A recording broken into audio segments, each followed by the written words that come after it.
ध्यान देंगे सभी स्टूडेंट्स कि आज का जो खासकर क्लास है वो आने वाले 25 तारीख के एग्जामिनेशन को देखते हुए केमिस्ट्री का एक जो केमिकल इक्वेशन है, टाइप्स ऑफ केमिकल इक्वेशन, जिसमें शायद हमको लगता है कि आपको 3 को बता चुके हैं, जिसमें आपको हम बता चुके हैं एक संयोजन अभिक्रिया और उसका एक उल्टा वियोजन। ध्यान देंगे संयोजन और वियोजन जस्ट एक दूसरे का अपोजिट है। वैसे ही अपोजिट वाली हम फिर एक आज पढ़ाने वाले हैं जिसमें होगा एक सिंगल डिस्प्लेसमेंट रिएक्शन और एक डबल डिस्प्लेसमेंट रिएक्शन।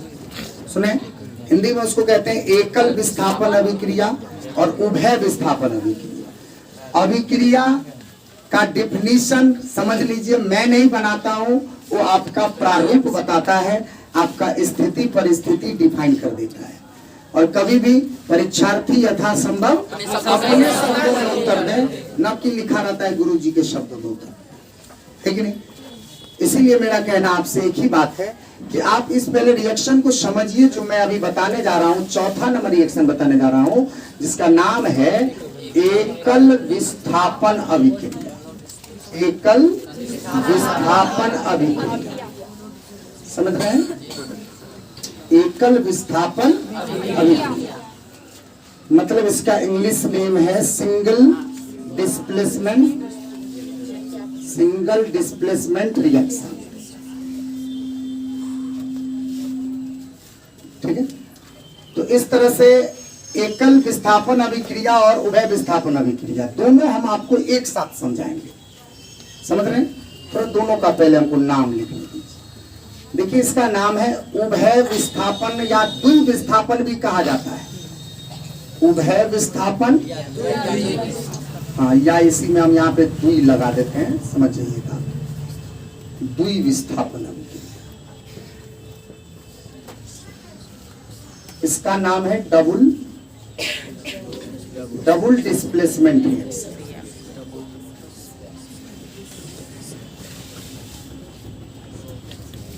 ठीक, तो देखिए जो भी हो है तो डिस्प्लेसमेंट दोनों में, ये सिंगल है या डबल। तो डबल डिस्प्लेसमेंट तब होगा जब दोनों कंपाउंड होगा।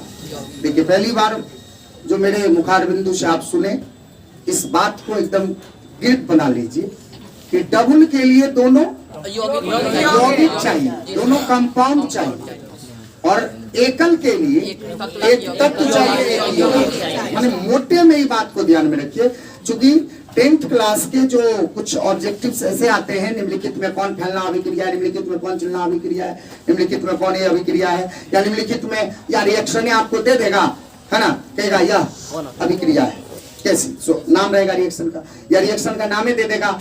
निम्नलिखित में एकल विस्थापन अभिक्रिया कौन है, अब बहुत सारा रहेगा रिएक्शन, उसमें कोई एक को रहेगा एकल विस्थापन।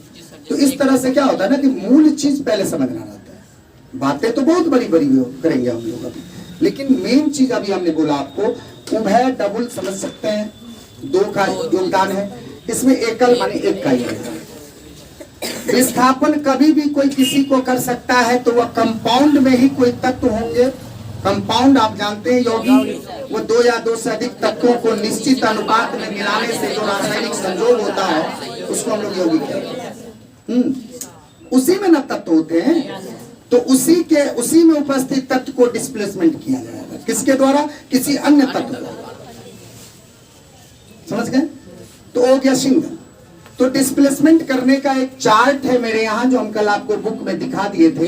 धीरे धीरे नीचे आइएगा तो इसकी क्रियाशीलता घटती है ना, डिक्रीजिंग होती है, डिक्रीज घटती है। जो इसमें सबसे ऊपर में आप जो धातु का नाम सब देखे थे, है ना, लिथियम सब है, उससे भी पावरफुल सब है, सीजियम भी है ना, पोटेशियम है, सोडियम है, कैल्शियम है, सब है सिस्टम में। तो कौन किससे अधिक क्रियाशील है? देखिए कभी भी जीवन में क्रिएटिविटी पावर जिसका जितना ज्यादा है उसका रैंकिंग उतना ज्यादा ऊपर होता है। चाहे ब्रेन का इंटेंसिटी लीजिए, कोई क्वेश्चन को आप बहुत जल्दी कैच करते हैं, कोई व्यक्ति थोड़ा सा लेट से करता है, करता सब है मेहनत करने पर, लेकिन थोड़ा लेट लगती है। वैसे ही हमारे अगल बगल में जितने भी हमारे केमिस्ट्री में जितने भी एलिमेंट हैं, सबको ऑक्सीजन से रिएक्शन करने का या किसी से भी रिएक्शन, मान लीजिए ऑक्सीजन की बात करते हैं, सबको ऑक्सीजन से रिएक्शन करने का अलग अलग सिस्टम है। अब जैसे बहुत सारे धातु हम ले लेते हैं और सबको ऑक्सीजन से रिएक्शन करवाते हैं, तो देखते हैं सोडियम का पलक झपकते आग लग गई है। इसलिए कहा जाता है कि उसको जैसे हम लोग डुबा के रखते हैं कहाँ पर, केरोसिन। तो कुल मिलाकर देखी जाए, और लोहा है वो भी धातु है, जिंक है वो भी धातु है, सोना है, चांदी है, कॉपर है, जिंक है, बहुत सारा धातु है, लेकिन वायुमंडल में ऑलरेडी ऐसे ही रहता है। तो उसमें धीरे धीरे धीरे धीरे अभिक्रिया होती है। लोहा में भी होती है, ऐसी बात नहीं है, जिसको हम लोग संचारण कहते हैं, जंग लगना कहते हैं, जो हम आगे पढ़ेंगे। तो कहीं ना कहीं अगर एक तरह से देखी जाए तो धातु जितनी है सब ऑक्सीजन से रिएक्ट होती है। एक एग्जाम्पल ऑक्सीजन के बारे में मैं बता रहा हूँ, लेकिन उसके रिएक्शन होने का जो एक ये है, उसको क्या कहते हैं, गति, एक अपना जो उसका सिस्टम है वो क्या है, डिफरेंस है। किसी का बहुत ज्यादा है, किसी का बहुत कम है। जैसे उसमें देखिएगा थोड़ा सा बहुत नीचे होगा, जैसे सोना, चांदी, प्लेटिनम, इस सब का बहुत नहीं के बराबर चाहिए। सोना का हम लोग आभूषण पहनते हैं, हाँ, तो कहाँ रिएक्शन होती है, बहुत दिन के बाद उसमें कलर उलर थोड़ा सा ये हो जाता है, अलग बात है। लेकिन ऐसा जो कहिएगा कि वो जंगल से खराब हो जाती है, ऐसा नहीं होता। बात समझ रहे हैं? तो वो बहुत ही नहीं के बराबर, समझ रहे, उसको कहा जाता है नहीं अभिक्रिया करती है। तो मेरे कहने का मतलब है हर धातु, हर तत्व का जो रिएक्शन पावर है वो क्या है, डिफरेंस। तो इसी का एक मिसाल हम यहाँ पे आपको दिखाने वाले हैं, जो आप अभी यहाँ पे देखेंगे। देखिए ये हम ले रहे हैं अभी फेरस मीन्स लोहा, ठीक है, और हम ले रहे हैं यहाँ कॉपर सल्फेट। लिखने का सभी व्यक्ति सिस्टम देख लेंगे, कैपिटल के साथ स्मॉल है तो एगो तत्व है। किसी भी यौगिक के आपको मैं बता दूं दो ही आयन होते हैं, दो मूलक होते हैं, दो मूलक होते हैं, दो रेडिकल्स होते हैं, जो हम 9th में पढ़े, धन मूलक और ऋण मूलक। तो धातु जो होते हैं वो धन मूलक होते हैं। कितना भी बड़ा कंपाउंड अगर आप धातु से रिलेटिव दे देते हैं, अगर उसमें धातु देख लेंगे हम, तो धातु को अकेला एक तरफ रखेंगे जो धन आयन बोलेंगे, और बाकी जितने भी होंगे उस सबको हम ऋण आयन में, जिसको हम लोग क्या बोलते हैं, ऋण मूलक। तो आज यहाँ देख सकते हैं कॉपर है और सल्फेट, सल्फेट आयन। आपको पता होगा सल्फेट आयन के बारे में, है कि नहीं? ऐसे आप इसको लिखते हैं, यानी कि उनको 2 इलेक्ट्रॉन की आवश्यकता है, जिनका पूर्ति किया कॉपर, तो हो गया कॉपर सल्फेट। अब देखिए कॉपर सल्फेट का जो अपना विलियन है, विलियन समझते हैं, घोल है ना, उस घोल में अगर तुम लोहा डालते हो, डाल दिया, कॉपर सल्फेट के विलियन में अगर आप लोहा डालते हैं तो लोहा जो है उसकी क्रिएटिविटी पावर कुछ ज्यादा है। सुन रहे हैं? क्रिएटिविटी पावर क्या है इनका, ज्यादा है, जिसके कारण ये क्या करती है, कॉपर सल्फेट में उपस्थित जो कॉपर परमाणु है उसको डिस्प्लेसमेंट करा देता है, और ये इसको जो है बना देता है FeSO, और कॉपर अलग। समझ रहे हैं? नहीं समझे? ये जो कॉपर सल्फेट है, जो हल्का आपको समझिए एक नीले रंग का था, कॉपर सल्फेट का जो विलियन था वो नीले रंग का होता है। ये सभी आप ध्यान में रखेंगे, क्योंकि ऑब्जेक्टिव में सभी कभी कभार मिलती रहती है, अगर नहीं भी मिलेगी तो आगे कॉम्पिटिटिव एग्जामिनेशन सब मिलती है। तो कॉपर सल्फेट का विलियन नीला होता है। जो ही रिएक्शन होने का जो फेरस सल्फेट बनता है, ये हल्का हल्का हरा जैसा लगेगा। नाम तो आप जानते ही हैं, इसलिए इसको हम हल्का हरा लिखते हैं, और फेरस सल्फेट बन जाती है। और उसके ऊपर जो है सो देख रहे हैं, फेरस क्या किया है, इस कॉपर को विस्थापित और अपना स्थान लेकर के क्या बना दिया। इसमें आप देख लीजिए एक तत्व है और एक यौगिक, तो कहीं ना कहीं डिफिनेशन आपके लिए कारगर बैठ रहा हो कि वह रासायनिक अभिक्रिया जिसमें क्या किसी यौगिक में उपस्थित किसी तत्व को उससे अधिक क्रियाशील तत्व द्वारा विस्थापित कर दिया जाए तो वह एकल विस्थापन। या इधर से बोलेगा कोई। वह रासायनिक अभिक्रिया जिसमें कोई तत्व किसी यौगिक में उपस्थित, अब किसी यौगिक में उपस्थित अपने से कम मेरे द्वारा किया जा रहा है मान लीजिए, तो मतलब वह रासायनिक अभिक्रिया जिसमें किसी तत्व द्वारा किसी यौगिक में उपस्थित क्या अपने से कम क्रियाशील तत्व को स्थापित करके कर दिया जाता है। समझ रहे हैं वह क्या कहलाता है? अरे भाई विस्थापित करेगा तो जैसा उधर एक तत्व एक यौगिक तो एक तत्व एक यौगिक, बात तो वही है। कोई नया बात होता तब चलो ये करते, इधर भी एक तत्व एक यौगिक, उधर क्या बना नहीं बना हम नहीं भी बोले तो समझ जाओ वही स्थिति, और रिएक्शन तुम देख लो। तो आप मन ही मन रिएक्शन सजाइए, मन ही मन अपने आप में रिएक्शन को कीजिए, भर पाए, और देखिए अगर दिक्कत है तो आप सर से पूछिए। वैसे देखिए तो थोड़ा देर में आपको हम फिर बोलेंगे ये बात। तो ये आप एकल विस्थापन अभिक्रिया समझ में आ गई? मतलब इसमें क्या हुआ कि कोई भी तत्व अपने से कम क्रियाशील तत्व, वो भी अपने से कम क्रियाशील तत्व कहाँ थी? किसी यौगिक में उपस्थित अपने से कम क्रियाशील तत्व को विस्थापित कर देता है, तो वह एकल विस्थापन। कोई दिक्कत? कहिएगा तो एक और रिएक्शन मेरा मन है थोड़ा सा लेने का, कोई दिक्कत? ले ले, कॉपर ले लेते हैं, तांबा, और यहाँ मन है हमको AgNO3 सिल्वर नाइट्रेट। चांदी देखिएगा उस रिएक्टिविटी पावर वाले पावर उसमें बहुत नीचे, सोना चांदी से इनकी क्रियाशीलता बहुत कम है। नहीं ये सब मैं बोल रहा हूँ, ये ऑब्जेक्टिव बोल रहा हूँ, ये मत सोचिए कि केवल यही पढ़ रहे हैं आप। तो कॉपर और AgNO3, कॉपर धातु है आपको पता है, और धातु ठोस फॉर्म में होती है, सॉलिड होती है, मैंने कई बार ये बात को बोला है। और ठोस वस्तु का अपना एक आकार निश्चित होता है, आयतन निश्चित होता है, इसलिए इसको किसी दूसरे परमाणु की जरूरत नहीं होती है। इसलिए कभी भी हम नहीं देखे होंगे आपके हम धातु के साथ Cu2 या Fe2 Na2 इस तरह से या Na3 ऐसा कुछ नहीं दिए होंगे, ये मोनो एटॉमिक है, समझ रहे? बाकी जो होते हैं अधातु में खासकर जो कार्बन है वो कार्बन एज ए कोयला, समझ रहे? उन वो भी ठोस है, कोयला भी ठोस है। तो कार्बन लिखते होंगे तो देखते होंगे ओनली C लिखते हैं, है ना? सिलिकॉन है SI, बालू, रेत, वो भी थोड़ा सा ठोस है, तो सिलिकॉन में भी हम SI लिखते हैं। मतलब जो ठोस फॉर्म में होती है ना, जब पता चल जाता है कि ठोस फॉर्म में है तो ही हम उसका मतलब 2 परमाणु या 3 परमाणु नहीं करते हैं, सिंगल परमाणु लिखते हैं। ये बात सब ध्यान में रखिएगा। और जो खासकर गैसियस फॉर्म में होते हैं, है ना, उसको उसमें क्या होती है ना, गैस में आना आयतन निश्चित ना आकार निश्चित, ये बहने की प्रवृत्ति होती है। तो उसको स्थिर रखने के लिए उसको एक जगह, मान लीजिए हम प्रैक्टिकल कर रहे हैं,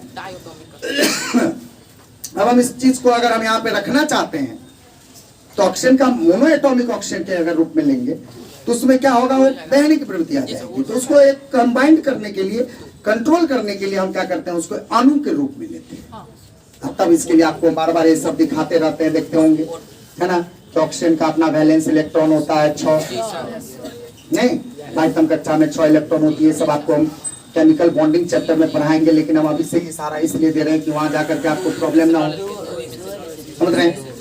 अब दोनों ऑक्सीजन परमाणु चाहेगा कि हमारा जो करीबी नियोन है, हमारा जो करीबी क्या है नियोन, उस नियोन के बराबर मेरा क्या हो जाए, रिएक्शन हो जाए, नियोन के बराबर। नियोन जानते हैं कितना परमाणु होते हैं? 10।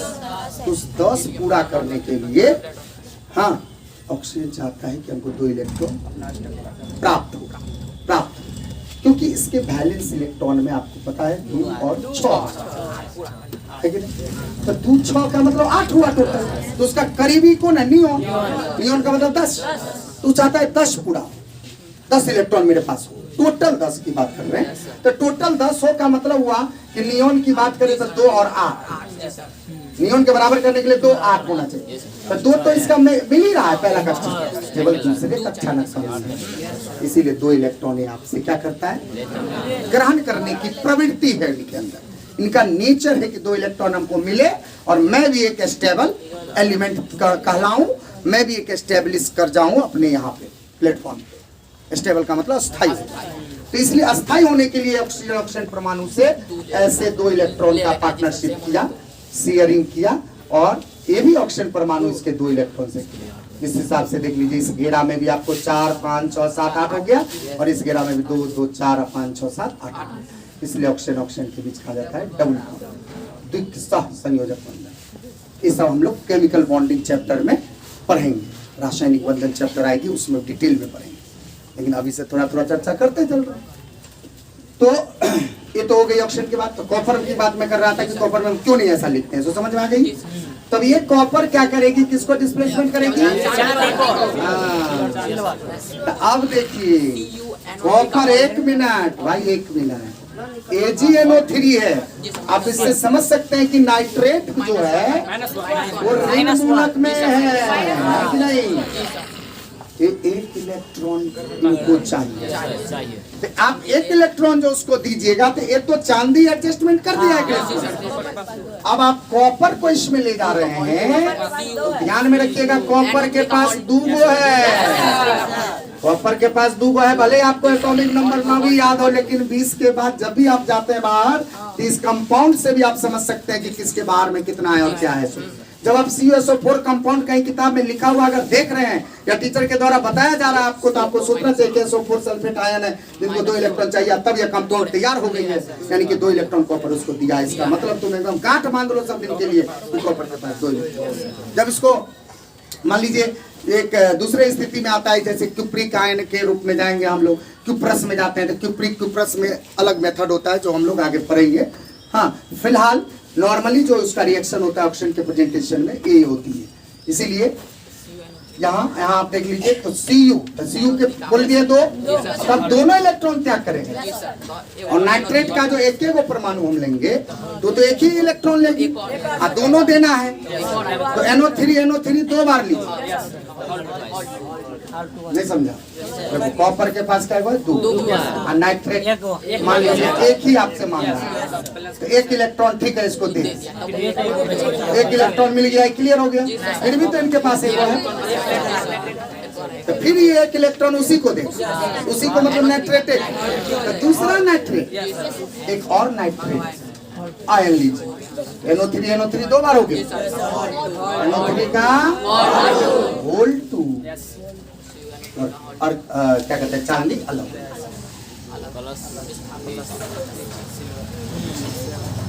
तो देखा, बैलेंस वैलेंस की बात अगर करनी है तो करनी है।